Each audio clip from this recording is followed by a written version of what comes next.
नमस्कार सभी साथियों को। आज हम बात करेंगे उत्तर प्रदेश सर्वोदय स्कूल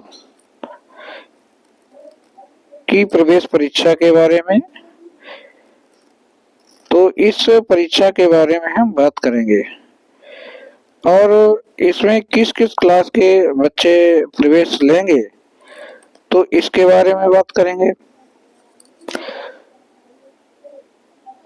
और इसमें अगर प्रवेश की बात करें तो ये कक्षा 6, 7, 8, 9 और 11 के भी छात्र इसमें एडमिशन लेते हैं। किंतु ऐसा है कि इसमें एडमिशन ये आगे की कक्षाओं में यानी कि 7, 8, 9 और 11 में तभी मिल पाता है यदि कोई छात्र इसमें से चला जाता है छोड़ के, तो उस अनुसार फिर इसमें सीटें मिल पाती हैं। तो आरक्षण के बारे में बात करेंगे। क्या आरक्षण इसमें रहेगा, फॉर्म कौन भरेगा, यूपी बोर्ड और सीबीएसई बोर्ड वाले का क्या क्राइटेरिया रहेगा, तो इन सब बातों को आज लेकर चर्चा होगी। तो चलिए बात को आगे बढ़ाते हैं। यानी कि ये जो सर्वोदय विद्यालय जिसे हम कह रहे हैं, ये अभी तक विद्यालय जो थे इन्हें राजकीय पद्धति आश्रम पद्धति के नाम से जाना जाता था। राजकीय आश्रम पद्धति विद्यालय के नाम से जाना जाता था। इन्हीं को अब सर्वोदय विद्यालय के नाम से जाना जा रहा है। यानी कि नाम कहीं ना कहीं बदला गया है। तो इसमें अभी प्रवेश परीक्षा होने वाली है और प्रवेश परीक्षा 2026-27 कब होगी, तो ये प्रवेश परीक्षा के फॉर्म जो हैं इसी समय भरे जाते हैं। यानी कि जो जनवरी का लास्ट सप्ताह होता है उसमें या फरवरी के शुरू में, तो इस समय ये फॉर्म भरे जाते हैं। और उसके बाद लगभग एक महीना मान के चले कि मार्च में इसका प्रवेश परीक्षा का जो परीक्षा है वो संपन्न होती है। तो मुख्य रूप से इसमें जो बात करते हैं, हालांकि इसमें हमने यहाँ पे कक्षा 6 से 9 की ही बात कर रहे हैं, लेकिन ये है कि इसमें कक्षा 11 वाले भी बच्चे शामिल हो जाते हैं। लेकिन आपको बताया कि उसी अनुसार से सीटें मिल पाती हैं। जिस हिसाब से कोई बच्चा यदि छोड़ के चला गया आगे के छात्रों को, तो उसी अनुसार सीटें फिर बचती हैं। तो अब हम बात करेंगे क्या आरक्षण रहेगा, फॉर्म कौन भर सकता है, वो यूपी बोर्ड और सीबीएसई बोर्डों को कितने परसेंटेज, कितने विद्यालय हैं, कितना क्या सीटें रहेंगी, तो इन सब बातों को लेकर चर्चा रहेगी। अभी तक जो विद्यालय थे तो वो कुल विद्यालय जो थे वो 94 थे। यानी कि आश्रम पद्धति के नाम से ही अभी तक इसको जान रहे थे। तो इसमें विद्यालय की संख्या कितनी थी आश्रम पद्धति में, तो ये टोटल विद्यालय जो थे वो 94 थे। और इसमें से 45 स्कूल जो हैं वो सीबीएसई बोर्ड, जिसको इंग्लिश मीडियम के नाम से भी कुछ बच्चे जानते हैं, तो उनकी है। और 49 स्कूलों की संख्या जो है यूपी बोर्ड वालों की है। यानी कि जो हिंदी मीडियम यूपी बोर्ड से बात करते हैं तो उनकी रहती है। यूपी बोर्ड की बात करेंगे, संख्या में बदलाव संभव है। तो ये संख्या तो बदलती रहती है। बदलती क्या रहती है, इन विद्यालयों की संख्या लगातार बढ़ रही है। तो कितनी क्या बढ़ी है ये बात हम बाद में देखेंगे। तो यहाँ पे जो आश्रम पद्धति वाले विद्यालय हैं उन्हीं को किस नाम से जाना जा रहा है, ये जयप्रकाश नारायण सर्वोदय विद्यालय, तो इस नाम से इन्हें अब जाना जा रहा है। ये विद्यालय आश्रम पद्धति वाले ही हैं, नाम बदल दिया गया है। तो इसमें छात्रों को क्या सुविधाएं मिलती हैं? तो इसमें छात्रों को ओवरऑल कोई खर्चा नहीं करना पड़ता है, सारी चीजें सुविधाएं फ्री मिलती हैं। यानी कि रहने की बात करें तो वो व्यवस्था भी फ्री मिलती है, भोजन है ये भी बिल्कुल फ्री मिलता है, और शिक्षा है, किताबें हैं और खेल कूद की सामग्री है। तो सारी चीजें यानी कि बच्चे को सब फ्री, ये सब फ्री चीजें मिलती हैं। यानी कि टोटल अगर हम बात करें तो बच्चे की जो शिक्षा है वो मानेंगे निःशुल्क रहती है। इसमें बच्चों को ये मेडिकल लाइन है, यानी कि नीट है, इंजीनियरिंग यानी कि JEE IIT है। तो इसमें निःशुल्क छात्रों की तैयारी कराई जाती है, इस पर भी विशेष ध्यान दिया जाता है। तो ये भी सुविधा मिल जाती है, और ये अच्छी सुविधा बच्चों को भविष्य को देखते हुए रहती है।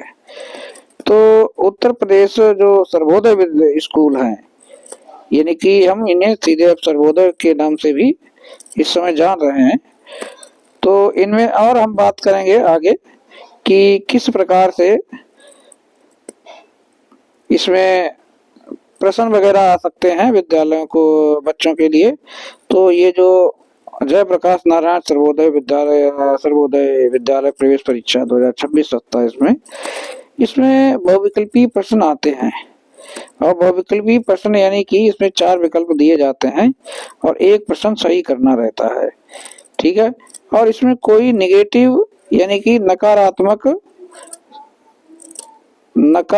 गणना इसमें अंकों की नहीं होती है। तो बहुविकल्पी प्रश्न रहते हैं। इसमें सीटें हम बता देते हैं आपको, कितनी क्या सीटें का कैसा बंटवारा रहता है। तो ये SC और ST के लिए यानी कि 60% इसमें सीटें रहती हैं, और OBC के लिए 25%, और जनरल जो है सामान्य जो है यानी कि उसमें 15% सीटें मिलती हैं। तो इस प्रकार से ये सीटों का बंटवारा रहता है। अब हम बात करेंगे कि कौन कौन इस फॉर्म को भर सकता है। तो ये फॉर्म जो है वो छात्र भर सकता है नंबर 1 पर जो उत्तर प्रदेश का निवासी हो, उत्तर प्रदेश का उसे निवासी होना चाहिए। और वार्षिक आय पिता की देखें कितनी होनी चाहिए, अगर वह ग्रामीण है तो 48,080 रुपए होनी चाहिए, अगर वह शहर में रहने वाला है, अर्बन है, तो 56,460 रुपए से ज्यादा उसकी आय पिता की नहीं होनी चाहिए छात्र की। इसके बाद ये तो बात हमने एक तरीके से देख ली है कि CBSE बोर्ड के जो है वो 45 स्कूल हैं और UP बोर्ड के इसमें 49 स्कूल हैं। अब इसमें क्या क्या छात्र को कागज चाहिए तो उसकी बात एक बार कर लेते हैं। उसको बच्चे को कागज चाहिए, नंबर 1 पे आधार कार्ड, जाति प्रमाण पत्र, और कक्षा 5 जहाँ से उसने पास किया है वो अंक पत्र, और आय प्रमाण पत्र यानी कि पिता का आय प्रमाण पत्र लगता है, निवास प्रमाण पत्र, और यहाँ पे फोटो बच्चे की चाहिए होती है। तो ये आवश्यक दस्तावेज जो है उसमें लगते हैं, ठीक है। तो जयप्रकाश नारायण यानी कि सर्वोदय विद्यालय में कोई कंफ्यूजन नहीं होना चाहिए, एक ही है। और जयप्रकाश नारायण सर्वोदय विद्यालय कितने जिलों में है, यानी कि ये उत्तर प्रदेश के कितने जिलों में विद्यालय हैं, तो ये 57 जिलों में विद्यालय हैं। और इसमें से बालकों के लिए 65 विद्यालय हैं और बालिकाओं के लिए ये जो है 45 हैं। कुल विद्यालय जो है आप 94 मान के अभी चल रहे हैं, ठीक है। लेकिन ये संख्या बढ़ती रहती है, तो अभी हम देखेंगे इसमें थोड़ा पूरा। हम एक बार पेपर बता देते हैं किस प्रकार का बच्चे को इसमें रहेगा।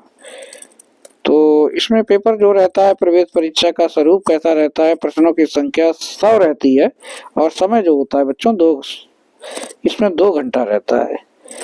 कौन कौन से विषय इसमें पूछे जाते हैं, तो नंबर 1 पे हिंदी है, नंबर 2 अंग्रेजी है, नंबर 3 गणित है, नंबर 4 विज्ञान है, नंबर 5 सामाजिक विज्ञान है।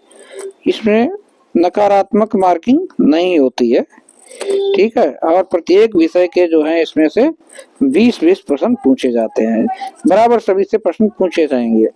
अगर आप कहें कि इसमें क्या लेवल रहेगा, कठिनाई का स्तर क्या रहेगा, तो ये जो छात्र हैं, अगर कक्षा 6 का छात्र इसमें प्रवेश, कक्षा 6 में छात्र प्रवेश लेना चाहता है, तो वह सिंपल सी बात है, कक्षा 5 जो है, जो गवर्नमेंट स्कूल होती है सीआरटी बुक, तो वहां तक की तैयारी करे, उसी से सारी चीजें, पूरा पेपर उसी में से आपको मिलेगा।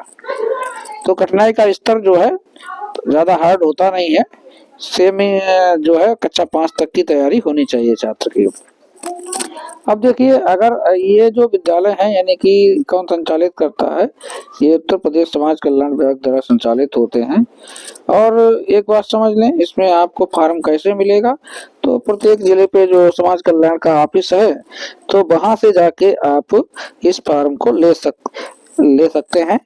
ऑफलाइन मोड में भरा जाता है, लेकिन कहीं कहीं पे जो लखनऊ मंडल वगैरह है, वहाँ ऑनलाइन भी सुविधा हो जाती है। तो इसकी जानकारी आप जो है अपने समाज कल्याण ऑफिस जो रहेगा अपने जिले पे, तो उस पे जाके प्राप्त कर लें। फार्म की जानकारी वहीं से मिलता है, सीधी बात ये है। तो इसमें देखिए, विद्यालय समाज कल्याण की साइट पे आप जाएंगे तो वहां पे आपको देखने को मिल जाएंगे, ये कुछ हमने यहाँ पे स्क्रीनशॉट आपको दिखाने के लिए दे दिए हैं, कहाँ पर आपके मंडल में बालकों का विद्यालय है और बालिका का विद्यालय कहाँ पे है। तो ये वहां से जाके आप चेक कर सकते हैं। कुछ विद्यालय हम आपको दिखा देते हैं, जैसे हमने यहाँ पे ले लिया है, ये आगरा मंडल है, ठीक है। ये जो है आगरा मंडल है की बात पहले पे कर रहे हैं, तो ये जय प्रकाश नारायण सर्वोदय बालक विद्यालय है, ये आगरा, ठीक है।